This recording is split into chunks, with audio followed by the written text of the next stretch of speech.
एक ऐसी कहानी जिसमें बताया गया है कि क्या सच में मनुष्य को वही मिलता है जो उसके भाग्य में लिखा होता है, या उसके कर्म ही उसका भाग्य बदलते हैं। देखिए, एक ऐसी प्रेरणादायक कहानी जो आपको अंदर तक झकझोर देगी और सिखाएगी कि प्राप्तव्य को कोई रोक नहीं सकता। बहुत समय पहले की बात है। किसी नगर में सागर दत्त नाम का एक बनिया रहता था। वह धन दौलत में तो बहुत बड़ा था, मगर उसके भीतर करुणा और समझदारी की कमी थी। उसका एक बेटा था जो पढ़ाई लिखाई में रुचि रखता था और विचारों से बड़ा ही गंभीर और शांत स्वभाव का था। एक दिन वह बेटा बाजार गया और वहां उसे एक पुस्तक दिखाई दी। वह कोई साधारण पुस्तक नहीं थी। उसमें एक ही श्लोक लिखा था, लेकिन वह श्लोक जीवन का गूढ़ सत्य कहता था। उस पुस्तक की कीमत थी 100 रुपए और लड़के ने बिना झिझक के वह किताब खरीद ली। जब वह घर आया और उसने अपने पिता सागर दत्त को वह पुस्तक दिखाई तो सागर दत्त ने आश्चर्य से पूछा, ये क्या है और कितने की खरीदी? लड़के ने बड़ी श्रद्धा से उत्तर दिया, पिताजी, यह 100 रुपए में ली है। सुनते ही सागर दत्त का चेहरा गुस्से से लाल हो गया। वह चिल्लाया, 100 रुपए? एक श्लोक वाली किताब के 100 रुपए? तू तो पूरी तरह मूर्ख निकला। जो लड़का इतना विवेकहीन हो वह व्यापार में कैसे सफल होगा? तू मेरे घर के काबिल नहीं है। आज से मेरे लिए तू मरा हुआ समझ। इतना कहकर सागर दत्त ने अपने ही बेटे को घर से निकाल दिया। लड़का शांत रहा। उसने न विरोध किया न आक्रोश जताया। उसने उस पुस्तक में जो लिखा था उसे अपने जीवन का मूल मंत्र बना लिया। उस श्लोक में लिखा था, जो वस्तु जिसको मिलनी होती है वह उसे अवश्य मिलती है। उसकी प्राप्ति में विधाता भी बाधा नहीं डाल सकते। इसीलिए मैं किसी वस्तु के नष्ट हो जाने पर दुखी नहीं होता और न किसी वस्तु के मिल जाने पर आश्चर्य करता हूं। इस सीख को अपने दिल में बसाकर वह नगर छोड़कर एक दूर शहर की ओर निकल गया। वहां पहुंचकर उसने न कोई नाम बताया न अपनी पहचान दी। जो कोई उससे पूछता, आप कौन हैं, कहां से आए हैं, वह बस मुस्कुराकर कहता, जो मिलना होता है वही मिलता है। धीरे धीरे लोग उसे उसके उत्तर के कारण प्राप्तव्य अर्थ कहकर पुकारने लगे। वहीं कुछ समय बाद उस नगर में एक विशेष उत्सव का आयोजन हुआ। नगर की सुंदर और बुद्धिमती राजकुमारी चंद्रवती अपनी सहेलियों के साथ नगर भ्रमण पर निकली। जब उसकी नजर एक युवक पर पड़ी तो वह उसकी गंभीरता और तेजस्विता से बहुत प्रभावित हुई। राजकुमारी चंद्रवती ने अपनी सबसे करीबी सहेली से कहा, जिस भी तरह हो मुझे उस युवक से मिलवाओ। मैं नहीं जानती वह कौन है, पर मेरा मन कहता है कि वह मेरे भाग्य से जुड़ा है। सहेली ने बिना देर किए उस युवक के पास जाकर कहा, राजकुमारी आपको चाहने लगी हैं। यदि आप उनसे नहीं मिले तो वह जीवन का त्याग करने को भी तैयार है। युवक ने शांत स्वर में उत्तर दिया, यदि विधाता ने चाहा होगा तो हम अवश्य मिलेंगे। फिर गंभीर स्वर में बोला, यदि आप दोनों की यही इच्छा है तो मैं आपकी भावना का सम्मान करूंगा। सहेली ने कहा, आज रात महल के नीचे एक मजबूत चमड़े की रस्सी लटकी रहेगी। उसी के सहारे आप ऊपर आ जाइएगा। कोई आपको देखेगा नहीं। युवक ने सहमति में सिर हिलाया और चंद्रवती की सहेली वहां से लौट गई। रात हुई। चांदनी चारों ओर फैली हुई थी, लेकिन युवक के मन में अंधेरा छाया था।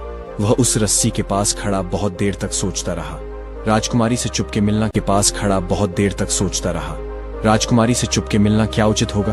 वह कोई सामान्य स्त्री नहीं, किसी की बेटी है और भविष्य में किसी की पत्नी भी होगी। गुरु की पत्नी, मित्र की स्त्री, सेवक या स्वामी की पत्नी, इनसे छिपकर कोई संबंध बनाना महापाप है। ऐसा कोई काम नहीं करना चाहिए जिससे अपमान और जीवन भर का पछतावा हो। यह सोचकर वह रस्सी को देखता रहा, लेकिन ऊपर चढ़ा नहीं। उसी रात कहीं दूर बनिए का बेटा, जिसे लोग प्राप्तव्य अर्थ कहकर बुलाते थे, नगर में घूमते घूमते महल के पास आ गया। उसकी नजर अचानक उस लटकती हुई रस्सी पर पड़ी। मन में कौतूहल जगा, आखिर यह रस्सी यहाँ क्यों है? बस यूं ही सोचते हुए वह रस्सी पकड़कर ऊपर चढ़ गया। उधर राजकुमारी चंद्रवती तो मन ही मन उस युवक की प्रतीक्षा कर रही थी जिसे उसने देखा और चाहा था। जब दरवाजा खुला और कोई भीतर आया तो उसने यह सोचे बिना वह वही युवक है या कोई और, बनिए के पुत्र को आदर से भीतर बुलाया, उसे स्नान कराया, स्वादिष्ट भोजन कराया और फिर अपने ही पलंग पर सुला दिया। वह स्वयं भी पास में लेट गई और बोली, आपको देखकर ही मैं आपको चाहने लगी हूं। अब मेरे जीवन में आपके अलावा कोई और पति नहीं हो सकता। आप मुझसे कुछ बोलते क्यों नहीं? बनिए के पुत्र ने शांति से वही शब्द दोहराए जो अब उसकी पहचान बन चुके थे, मनुष्य अपने प्राप्तव्य को पा ही लेता है। बस इतना सुनना था कि राजकुमारी चौंक गई। वह समझ गई कि यह वह युवक नहीं है जिसे उसने चाहा था। उसने बिना कोई और बात किए उसे महल से बाहर निकाल दिया।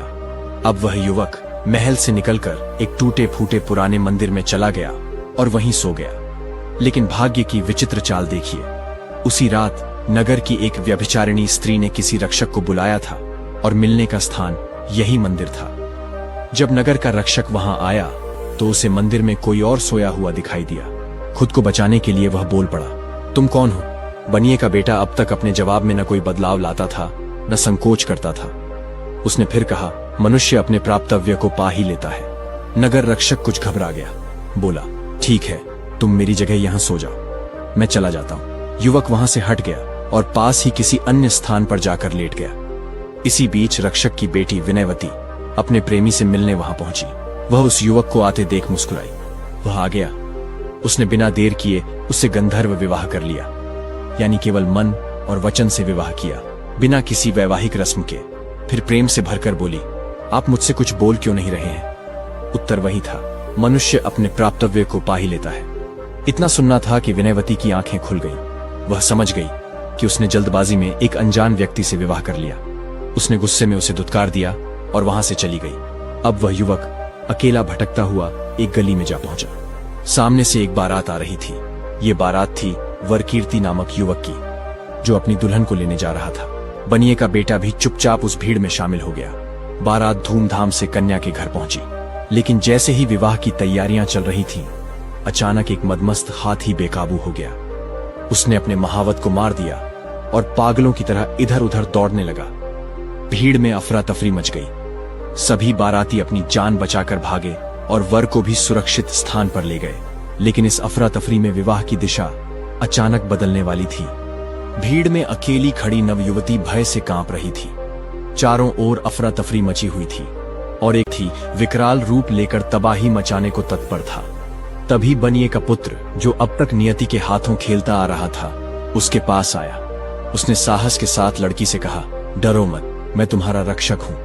यह कहते हुए उसने अपने दाहिने हाथ से उसका हाथ थाम लिया और गर्जना करते हुए हाथी की ओर मुड़ा। एक निर्भीक योद्धा की भांति उसने गंभीर स्वर में डांटते हुए कहा, रुक जा वीर्यहीन पशु। और संयोग ऐसा हुआ कि वह उन्मत्त हाथी जैसे जादू के वश में आकर शांत हो गया और वहां से चला गया। चारों ओर सन्नाटा छा गया। जब डर का कोहरा छौंटा तो लोग लौटने लगे। वरकीर्ति और सारे बाराती भी सुरक्षित वापस आ गए। लेकिन अब बात बिगड़ चुकी थी। वरकीर्ति ने क्रोधित होकर कन्या के पिता से कहा, आपने अपनी कन्या का हाथ किसी और पुरुष को दे दिया, यह मेरे साथ अन्याय है। कन्या के पिता ने लज्जा और विवशता से कहा, मैं भयभीत होकर तुम्हारे साथ ही भाग गया था, इसलिए कुछ देख न सका। वह कन्या की ओर मुड़ा और बोला, बेटी, तूने यह क्या किया? कन्या ने गंभीरता और दृढ़ता से उत्तर दिया, पिताजी, जिसने मेरे प्राणों की रक्षा की, मेरा जीवन उसी के साथ जुड़ चुका है। मैं किसी और की होकर नहीं रह सकती। वाद विवाद चलता रहा। सारी रात इसी बात में बीत गई। अगली सुबह जब मामला जनता में फैल गया तो लोगों की भीड़ वहां एकत्र हो गई। तभी राजकुमारी भी वहां पहुंची। कुछ समय बाद नगर का राजा स्वयं वहां उपस्थित हुआ। उसने गंभीर दृष्टि से चारों ओर देखा और फिर बनिए के पुत्र से पूछा, बोलो युवक, सत्य क्या है? निर्भय होकर बताओ। बनिए का पुत्र अपने स्वभाव के अनुसार शांत स्वर में बोला, मनुष्य प्राप्तव्य को पा ही लेता है। यह वाक्य सुनकर राजकुमारी आगे बढ़ी और बोली, विधाता भी जिसे देना चाहता है उसे कोई रोक नहीं सकता। इतने में नगर रक्षक की कन्या विनयवती भी आगे आई और बोली, इसीलिए मैंने भी उसे स्वीकार किया था। बीती बात का मुझे कोई पश्चाताप नहीं, क्योंकि नियति ने जो ठान लिया वही हुआ। अब वह कन्या जिसकी रक्षा की गई थी, उसने सिर ऊंचा कर कहा, मैंने उसका हाथ थामा है, और जो किसी की हो चुकी हो वह फिर किसी और की नहीं हो सकती। राजा मौन होकर तीनों कन्याओं के मुख से निकले सत्य को सुनता रहा। फिर उसने बनिए के पुत्र की ओर देखा। वह युवक जो किसी राजवंश से नहीं था, परंतु अपनी निष्ठा, साहस और सौभाग्य से सबका हृदय जीत चुका था। राजा ने अपनी राजकुमारी का हाथ उसके हाथ में देकर घोषणा की, इस युवक ने यह सिद्ध कर दिया है कि जन्म से नहीं, कर्म से महानता मिलती है। आज से यह मेरे राज्य का युवराज होगा। नगर रक्षक ने भी विनयवती का हाथ उसके हाथ में सौंपते हुए कहा, मैं अपनी कन्या को इस वीर के चरणों में अर्पित करता हूं। वह कन्या जो विवाह के मंडप से बचाई गई थी, पहले ही उसे पति मान चुकी थी। अब सबके सम्मुख तीनों कन्याएं अपने अपने भाग्य से संतुष्ट थीं। बनिए का पुत्र, जिसे एक समय तक कोई पहचानता तक नहीं था, अब तीनों पत्नियों, उनके परिवारों और अपने भाग्य को लेकर लौट चला। और फिर उसने एक नया जीवन शुरू किया। एक ऐसा जीवन जो न केवल भाग्य की देन था, बल्कि उसके साहस, सच्चाई और संयम का फल था, क्योंकि प्राप्तव्य को कोई नहीं रोक सकता। दोस्तों, इस कहानी से हमें एक बहुत बड़ी सीख मिलती है कि जो भी चीज हमारे भाग्य में होती है, उसे कोई छीन नहीं सकता। मनुष्य को केवल अपने कर्मों पर भरोसा रखना चाहिए, क्योंकि समय चाहे जितनी भी परीक्षाएं ले, सच्चाई, संयम और साहस के मार्ग पर चलने वाला अंत में वही प्राप्त करता है जो उसका होता है। जन्म से नहीं, कर्म से महान बनो, क्योंकि प्राप्तव्य को कोई रोक नहीं सकता। अगर आपको ये कहानी दिल से अच्छी लगी हो तो इस वीडियो को लाइक जरूर करें। नीचे कमेंट में बताएं कि आपको कहानी का कौन सा मोड़ सबसे ज्यादा पसंद